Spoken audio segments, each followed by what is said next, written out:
কি হয়েছে মুন্নি? এই দেখো,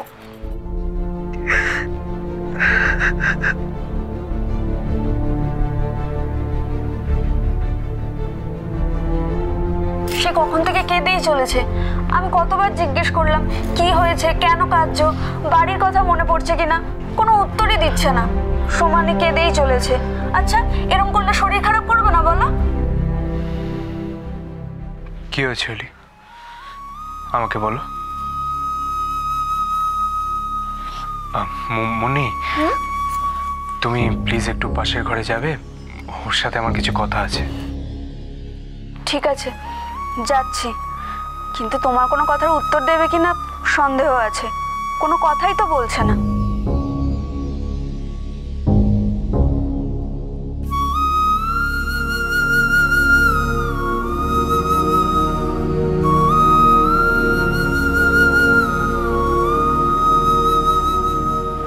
তোমার কি এখানে থাকতে কোনো অসুবিধা হচ্ছে অলি?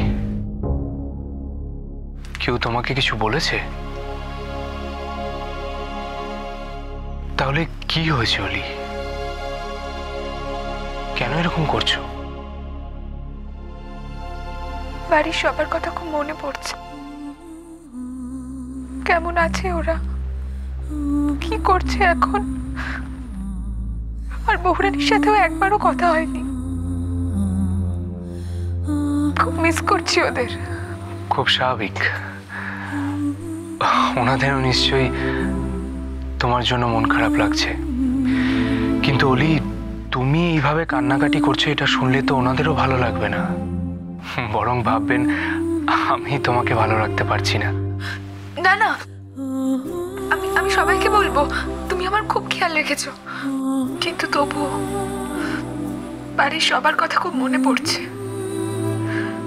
বড় মা, ছোট মা কি করছে এখন? কি আর করবেন, বৌভাতে তো আসছেন, তখন নিজের চোখেই দেখে নিও। বৌভাত?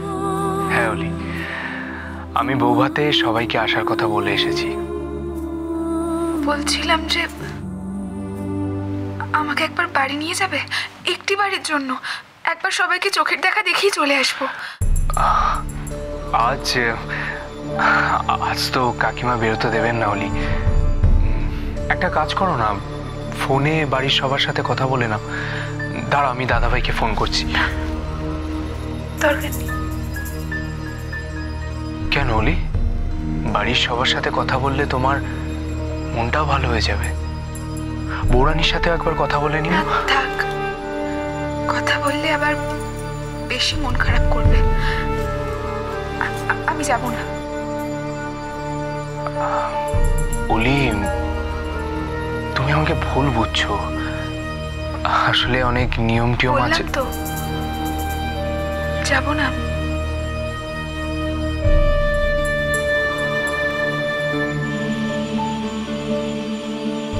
ওরা কি যেন একটা লুকোচ্ছে। দাদা ভাইয়ের গলাটাও কেমন যেন একটা লাগলো। বৌরানির সাথে কথা বলাটা আমার খুব দরকার। রাহুল বেঁচে আছে তো? আলবাত বেঁচে আছে। তুমি এতটা শিওর হচ্ছ কি করে?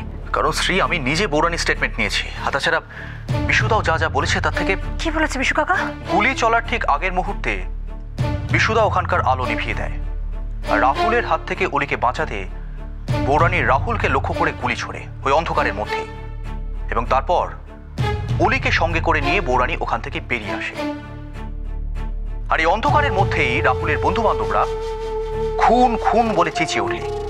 এই চেঁচামেচির শব্দটাই বৌরানি, অলি এবং বিশুদার কান অব্দি পৌঁছয়, এবং তার ভিত্তিতেই বৌরানি নিজেকে দোষী ভাবছে। এই গোটা ব্যাপারটার মধ্যে অনেক ভাগ রয়েছে, অনেক। বৌরানি কানে যা শুনেছে তার উপর বেস করে নিজেকে দোষী ভাবছে, কিন্তু আমরা কিন্তু অ্যাকচুয়ালি জানি না রাহুলের কি হয়েছে, রাহুল কোথায় আছে। একদম ঠিক বলেছো বিশু, যদি সত্যি খুন হয়ে থাকে তাহলে বডিটা কোথায়? আর ওর বন্ধুরা তো রাতারাতি বডিটাকে ভ্যানিশ করে দিতে পারে না। তাহলে এখন কি করবে তোমরা? ওই যে সাত্তকী যেটা বলল, আদালতের সামনে আমাদের এই প্রশ্নটা রাখতে হবে যে সত্যি যদি খুন হয়ে থাকে তাহলে বডিটা গেল কোথায়। সত্যি যদি এটা একটা মার্ডার কেস হিসেবে ট্রিট করা হয় তাহলে সেটা তো শুধুমাত্র বৌরানীর স্বীকারোক্তির উপর বেস করে, তাছাড়া তো এর কোনো ভিত্তিই নেই, তাই না? আচ্ছা পিসু, তার মানে কনককে তো ইয়েস, যদি কোনো দুর্ঘটনা না ঘটে তাহলে আগামীকাল কোর্ট খুললেই আমরা বৌরানীকে বেল করিয়ে আনতে পারবো। অ্যান্ড অ্যাকর্ডিংলি আমি আমার অফিসারদের ইনস্ট্রাকশন দিয়েছি যাতে আগামীকাল কোর্ট খোলার সঙ্গে সঙ্গেই বৌরানীকে কোর্টে প্রডিউস করা হয়। একটা খুব ভালো খবর দিলে গো। ঠিক বলেছ শ্রী, সব কিছু ঠিকঠাক চলে আমিও যেন একটু রিলিফড হই, কারণ আমিও তো মন থেকে বিশ্বাস করি না যে বৌরানী এই কাজ করতে পারে। আচ্ছা শোনো, আমি বরং এই খবরটা মাকে গিয়ে একটু দিই, যদি খবরটা পেয়ে মা একটু কিছু খাবার মুখে তোলেন। হ্যাঁ, তোরা কথা বলে আমি আসছি। হ্যাঁ আমি যাচ্ছি। কনকের ব্যাপারটা শুনে রাঙামা বাচ্চাদের মতো করছে, ডাক্তারের সাথে কথা বলতে হবে। আসছি। ঝিলমিল, এই দেখ, আমি ভাবছিলাম এই শাড়িটা কি হলো, মেয়েটা ঘরে নেই, গেলটা কোথায়? দূর।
মা, দাসী, যাও নুন লেবুর শরবত লে আও। মা, মাকে ভুলভাল বকছো মা। কি হয়েছে বলো তোমার? এই ভুলভাল ও কিছু না রে, আসলে কনকটা যখন থেকে বিধে হয়েছে না, আমি ঘন ঘনই একই স্বপ্ন দেখছি। স্বপ্ন বলো না, স্বপ্ন বলো না, বলো জেগে জেগে স্বপ্ন দেখছো। ওই একই হলো আর কি। এখন তো স্বপ্ন দেখতে দোষ নেই, স্বপ্ন স্বপ্ন সত্যি হতে তো আর বেশি দেরি নেই। কি বল? না না, তুমি স্বপ্ন দেখবে না, এখন না, পরে না, কখনো না, তুমি জাস্ট স্বপ্ন দেখবে না। এই দেখো, মেয়েটা আমার রাগ হয়েছে। রাগিস কেন রে? আমি কি স্বপ্ন নিজের জন্য দেখি নাকি? আমি তো তোর জন্য স্বপ্ন দেখি। কেন রে, তুই রাজরানী হলে তোর মায়ের কথা ভাববি না বল? রাজরানী? আমি আর রাজরানী? এটা কোনোদিনও সত্যি হবে না মা, কোনোদিনও সত্যি হবে না। মা, এই আবার কি অলক্ষণে কথা রে মেয়ে? ও কথা বলছিস কেন? কি হয়েছে, কি হয়েছে বল না, কাঁদছিস কেন? কোথা থেকে কিছু শুনে এলি না কি রে মা? শুনে এসেছি বলেই তো বলছি, আমি আমার নিজের কানে শুনে এলাম। এই রাহুলটা না আমাকে আর শান্তিতে বাঁচতেই দেবে না। ও মা দেখো, ধুর, রাহুল আর কি করবে? সে কবে মরে ভূত হয়েছে, সে কি আবার জ্যান্ত হয়ে আসবে নাকি তোকে ভোগাতে? আর জ্যান্ত হয়ে আছে কি না সেটা আমি জানি না, কিন্তু যা সব কথাবার্তা শুনছি না মা, জ্যান্ত হলেও হতে পারে। দূর, সব হাবি যাবি বকছে মেয়েটা। একবার বলে মরে গেছে, একবার বলছে জ্যান্ত হয়ে আসতে পারে। কি সব ভুতুরে কারবার, ভুতুরে সব কথা। শোনো, ওদিকে ওদিকে পিসু, দাদা ভাই, পিসুমণি, এদের সবার কথা তো আমি শুনে এলাম। ওরা নাকি বলছে এখনো নাকি রাহুলের লাশই পাওয়া যায়নি। আর যদি রাহুলের লাশ না পাওয়া যায় তাহলে কনকটা এবার শুধু শুধু জেলে পৌঁছবে কেন? মা, কাল পরশু তোরশুর মধ্যে কনকটাকে বেল দিয়ে নাকি নিয়ে আসবে বাড়িতে। মা তাইলে তো আমাদের একটু লোক দুই যাবে রে।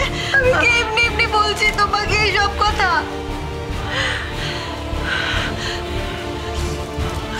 মা কালী গো, ও মা কালী, আমাদের কিছু একটা ব্যবস্থা করে দাও মা কালী। কনককে আটকে রাখার ব্যবস্থা করো গো মা, তাইলে তোমাকে আটানার বাতাসা দেব। রাহুলের বডিটা যেন পুলিশ শিগগিরি পেয়ে যায় গো মা। মা গো।